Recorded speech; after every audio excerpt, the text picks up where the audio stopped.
This is IDS 110, Chapter 4, Discovering How You Learn. Student Profile, Robert. Robert states, I didn't have much knowledge of learning styles before I started college. After enrolling in the College Success Seminar and taking the Visual, Oral, Read and Write, and Kinesthetic Inventory, VARC, Robert discovered that he is both a kinesthetic learner, meaning he learns by doing, and a read-write learner, meaning he learns by reading and writing down material from class. Have you ever thought about how you learn?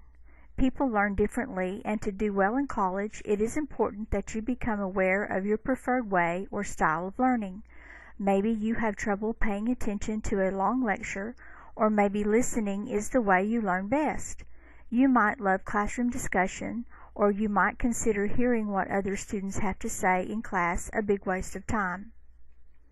Perhaps you have not thought about how your college instructors and even particular courses have their own inherent styles, which can be different from preferred styles of learning.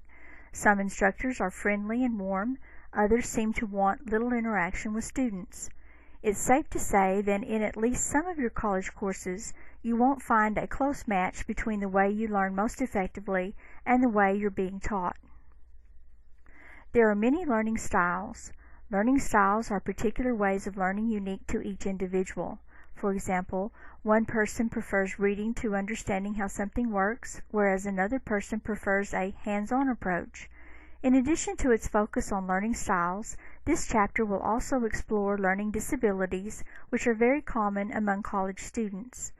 Learning disabilities are disorders such as dyslexia that affect people's ability to either interpret what they see and hear or connect information across different areas of the brain.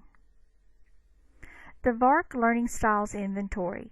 The VARC inventory focuses on how learners prefer to use their senses, hearing, seeing, writing, reading, or experiencing to learn. The acronym VARC stands for Visual, Oral, Read-Write, and Kinesthetic. Visual learners prefer to learn information through charts, graphs, symbols, and other visual means. Oral learners prefer to hear information. Read-write learners prefer to learn information that is displayed as words, and kinesthetic learners prefer to learn through experience and practice, whether simulated or real. Using VARC results to study more effectively. Study strategies by learning style. If you are a visual learner, you might want to underline or highlight your notes. Use symbols, charts, or graphs to display your notes. Use different arrangement of words on the page, or redraw your pages from memory. Oral learners talk with others to verify the accuracy of your lecture notes. Put your notes on tape and listen or tape class lectures. Read your notes out loud and ask yourself questions and speak your answer. Read, write, and rewrite your notes. Read your notes silently. Organize diagrams or flowcharts into statements. Write imaginary exam questions and respond in writing. And kinesthetic, use all your senses in learning: sight, touch, taste, smell, and hearing. Supplement your notes with real-world examples.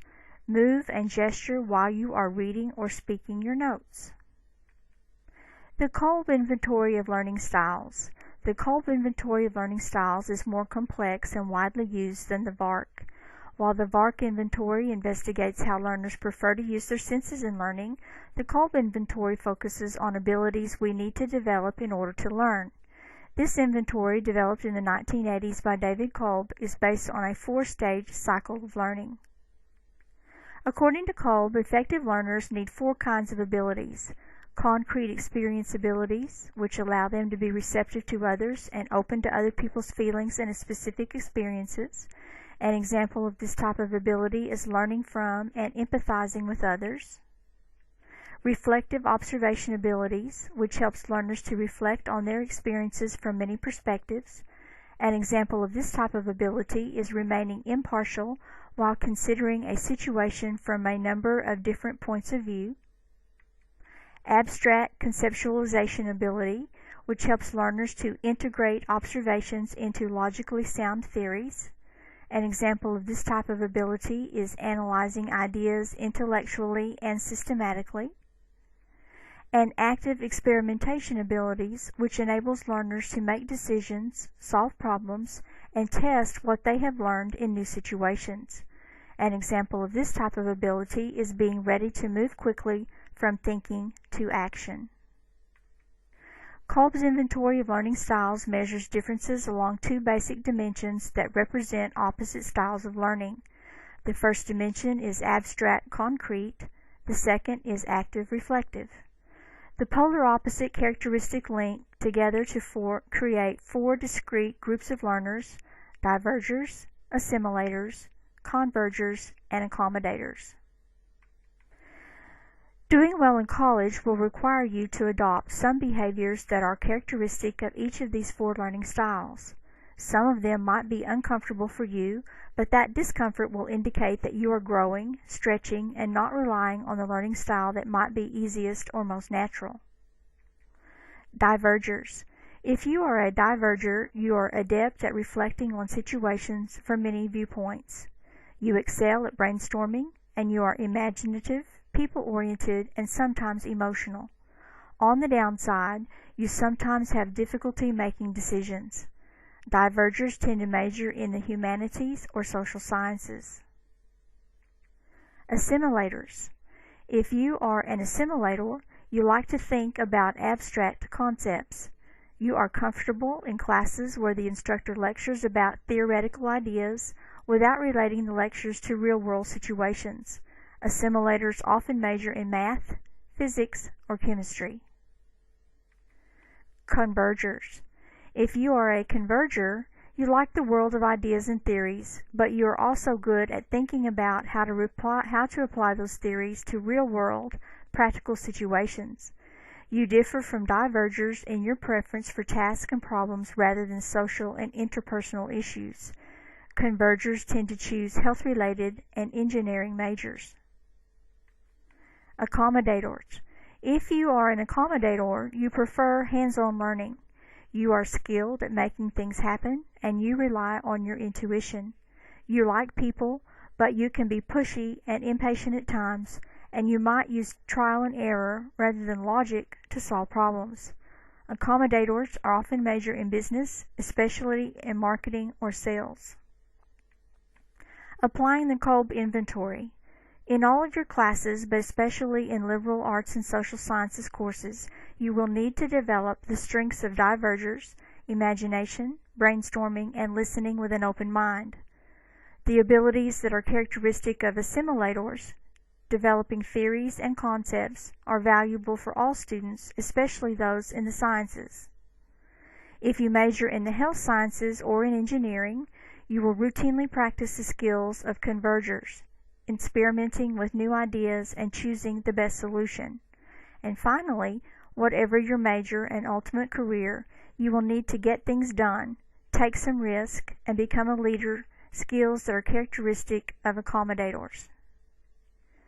The Myers-Briggs Type Indicator.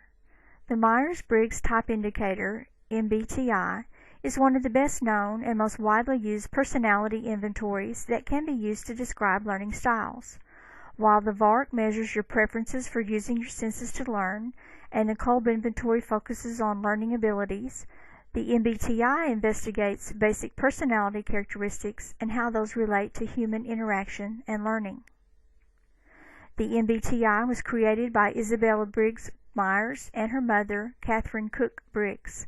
The inventory identifies and measures psychological type as developed in the personality theory of Carl Gustav Jung, the great 20th century psychoanalyst. The MBTI is commonly used in college success courses and by employers. The MBTI helps you see how you perceive the world, how you go about making decisions, and how you get along with other people. All the psychological types described by the MBTI are normal and healthy. There is no good or bad or right or wrong. People are simply different. When you complete the Myers-Briggs survey instrument, your score represents your psychological type. the combination of your preferences on 4 different scales. These 4 scales measure how you take in information and how you then make decisions or come to conclusions about that information. Each preference has a 1-letter abbreviation.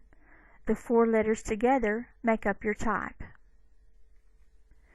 Extroversion E versus introversion I, the inner or outer world. The EI preference indicates whether you direct your energy and attention primarily toward the outer world of people, events, and things, or the inner world of thoughts, feelings, and reflections. Extroverts tend to be outgoing, gregarious, and talkative. They often think with the volume on, saying out loud what is going through their minds. They are energized by people and activity, and they seek this in both work and play. Extroverts. Extroverts are people of action. They like to spend more time doing things than thinking about them. At their best, they are good communicators who are quick to act and lead. However, they might seem to talk too much and too loudly, drowning others out or acting before they think. Introverts. Introverts prefer to reflect carefully and think things through before taking action. They think a lot, but if you want to know what's on their minds, you might have to ask them. They are refreshed by quiet and privacy. At their best, introverts are good, careful listeners whose thoughts are deep and whose actions are well considered. On the other hand, they may seem shy and not aware enough of people and situations around them, or they think so long they neglect to do anything. Sensing S versus intuition N, facts or ideas. The SN preference indicates how you perceive the world and take in information directly through your 5 senses or indirectly by using your intuition. Sensing types are interested above all in the facts, what is known and what they can be sure of. Typically, sensing types are practical, factual, realistic, and down to earth. Sensing types can be very accurate, steady, precise, patient, and effective with routine and details. They are often relatively traditional and conventional. They dislike unnecessary complication, and they prefer to practice skills they already know. At their best, sensing types can be counted on to do things right, taking care of every last detail.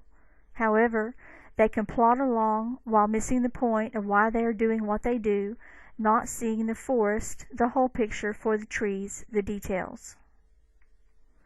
Intuitive types. Intuitive types are fascinated by possibilities, not so much the facts themselves, but what those facts mean, what concepts might describe those facts, and how these might relate to other concepts and what the implication of the facts would be. Intuitive types are less tied to the here and now and tend to look farther into the future and past. Intuitive types need inspiration and meaning for what they do, and they tend to work in bursts of energy and enthusiasm. Often, they are original, creative, and non-traditional. They can have trouble with routine and details. However, they would rather learn a new skill than keep practicing one they have already mastered. They can exaggerate facts sometimes without realizing it. At their best, intuitive types are bright, innovative people who thrive in academic settings and the world of invention and ideas, although they can also be impractical dreamers whose visions fall short because of inattention to detail. Thinking T versus feeling F, logic or values. The TF preference indicates how you prefer to make your decisions, through logical, rational analysis or through your subjective values, likes and dislikes. Thinking types are usually logical, rational, analytical, and critical. They pride themselves on reasoning their way to the best possible decision. Thinking types. They tend to decide things relatively impersonally and objectively, and they are less swayed by feelings and emotions, both their own and other people's. In fact, other people's feelings sometimes puzzle or surprise them. They can deal with interpersonal disharmony and can be firm and assertive when they need to be. In all of their dealings, they need and value fairness.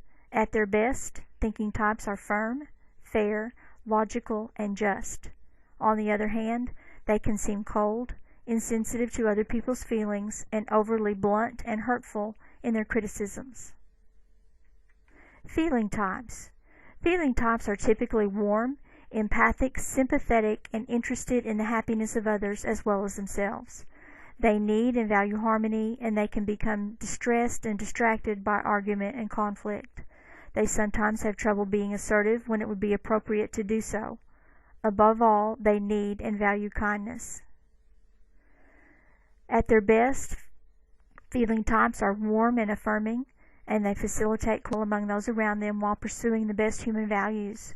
However, feeling types can be illogical, emotionally demanding, reluctant to tackle unpleasant tasks, and unaffected by objective reason and evidence. Judging J versus perceiving P, organization or adaptability. The JP preference indicates how you characteristically approach the outside world, by making decisions and judgments or by observing and perceiving instead. Judging types approach the world in a planned, orderly, organized way. They try to order and control their part of it as much as possible. Judging types make their decisions relatively quickly and easily because they like to make and follow plans.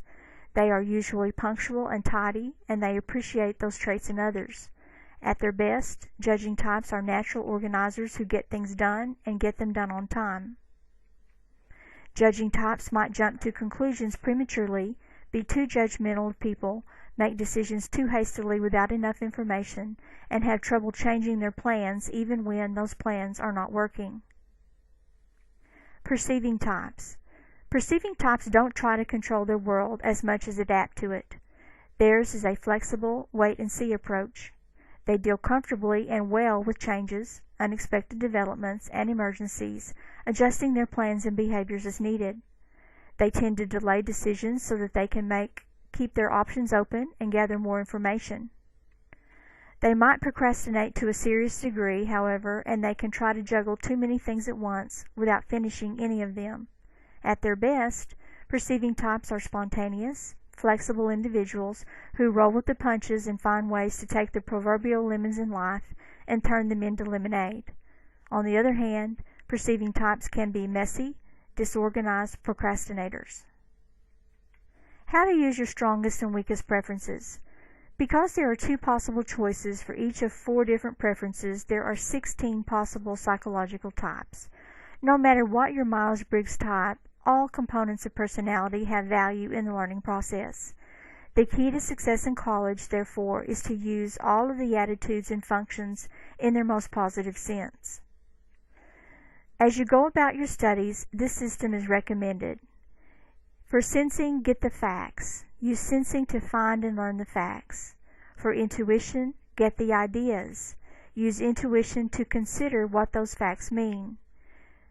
Thinking, critically analyze. Use thinking to analyze the pros and cons of what is being presented. Feeling, make informed value judgment. Why is this material important? Introversion, think it through. Before you take any action, carefully review everything you have encountered so far. Judging, organize and plan. Don't just dive in. Write your plan down in detail. Extroversion, take action. Now that you have a plan, act on it. And perceiving, change your plan as needed. Be flexible enough to change something that isn't working. Multiple intelligences. Another way of measuring how we learn is the theory of multiple intelligences developed in 1983 by Dr. Howard Gardner, a professor of education at Harvard University. Gardner's theory is based on the premise that the traditional notion of human intelligence is very limited. He proposes 8 different intelligences to describe how humans learn. As you might imagine, Gardner's work is controversial because it questions our long-standing definition of intelligence. Gardner argues that students should be encouraged to develop the abilities they have, and that evaluation should measure all forms of intelligence, not just linguistic and logical mathematical intelligence. According to Gardner, all human beings have at least 8 different types of intelligence. Depending upon your age and background, some intelligences are more likely to be more developed than others. Gardner's 8 intelligence groups include verbal linguistic, logical mathematical, visual spatial, bodily kinesthetic, musical rhythmic, interpersonal, intrapersonal, and naturalist. A verbal linguistic learner likes to read, write, and tell stories and is good at memorizing information. A logical mathematical learner likes to work with numbers and is good at problem solving and logical processes. A visual spatial learner likes to draw and play with machines and is good at puzzles and reading maps and charts. A bodily kinesthetic learner likes to move around and is good at sports, dance, and acting. A musical rhythmic learner likes to sing and play an instrument and is good at remembering melodies and noticing pitches and rhythms. An interpersonal learner likes to have many friends and is good at understanding people, leading others, and mediating conflicts.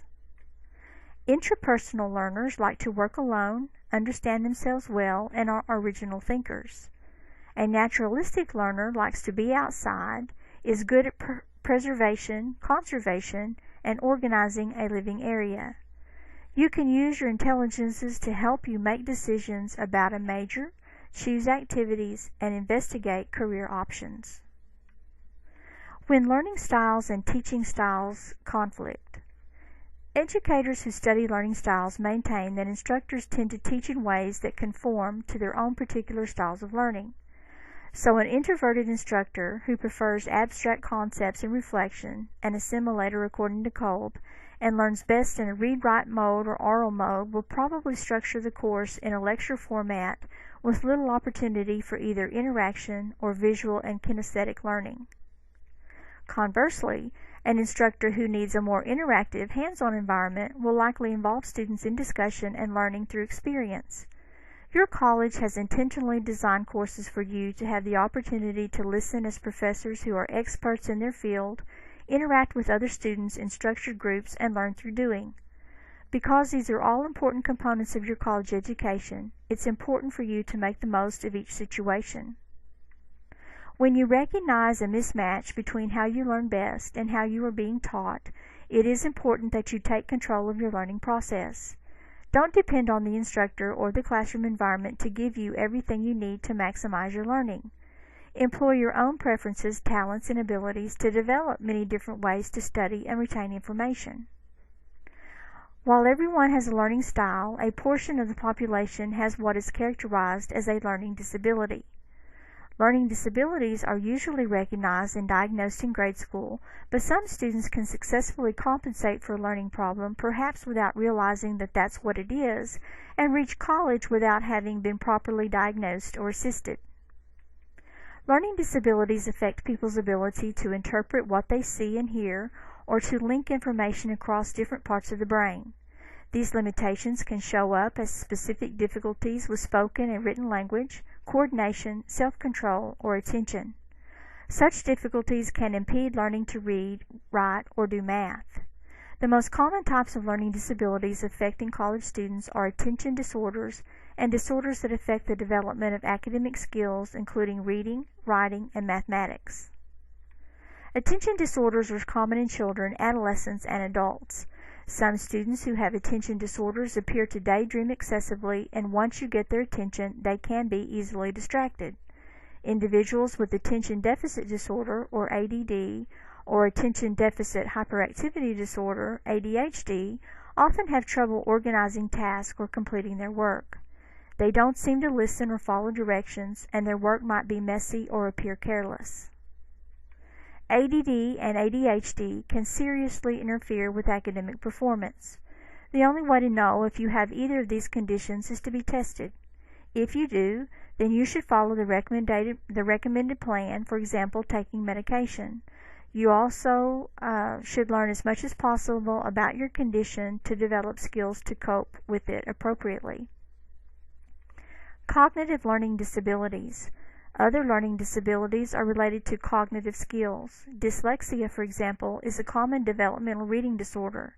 A person can have problems with any of the tasks involved in reading.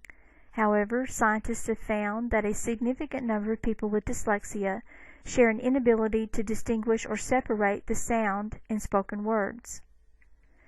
For instance, dyslexic individuals sometimes have difficulty assigning the appropriate sounds to letters, either individually or when letters combine to form words. If the brain is unable to form images or relate new ideas to those stored in memory, the reader can't understand or remember the new concepts. So other types of reading disabilities can appear when the focus of reading shifts from word identification to comprehension. Writing, too, involves several brain areas and functions. The brain networks for vocabulary, grammar, hand movement, and memory must be in good working order. Someone who can't distinguish the sequence of sounds in a word will often have problems with spelling. People with writing disabilities, particularly expressive language disorders, the inability to express oneself using accurate language or sentence structure, are often unable to compose complete grammatical sentences. A student with a developmental arithmetic disorder will have difficulty recognizing numbers and symbols, memorizing facts such as the multiplication table, aligning numbers, and understanding abstract concepts such as place value and fractions. Famous people with learning disabilities include the pop star Jewel, Michael Phelps, the Olympic swimmer, and actors Keira Knightley, Orlando Bloom, Patrick Dempsey, and Vince Vaughn. A learning disability is a learning difference but is in no way related to intelligence. Having a learning disability is not a sign that you are stupid. In fact, some of the most intelligent individuals in human history have had a learning disability. Your campus learning center or the Office for Student Disability Services can help you address any potential problems and devise ways for you to learn more effectively. Checklist for success. Use your learning style to help you succeed. Take a learning style inventory either in this chapter or at your campus learning center. See if the results might explain, at least in part, your level of performance in each class you are taking this term. Learn about and accept your unique learning preferences. Especially make note of your strengths in terms of those things you learn well and easily. See if those skills could be applied to other learning situations. Adapt your learning style to the teaching style of your professors. Consider talking to your professors about how you might best be able to adapt to their teaching strategy. Use your learning style to develop study strategies that work best for you. You can walk, talk, read, listen, or even dance while you are learning. If you need help with making the best use of your learning style, visit your learning center. Consider taking some courses in the social and behavioral sciences that would help you better understand how humans learn. If you think you might have a learning disability, go to your campus learning center and ask for a diagnostic assessment so that you can develop successful coping strategies. Make sure you ask for a personal interpretation and follow-up counseling or tutoring. And this is the end of Chapter 4 in IDS 110.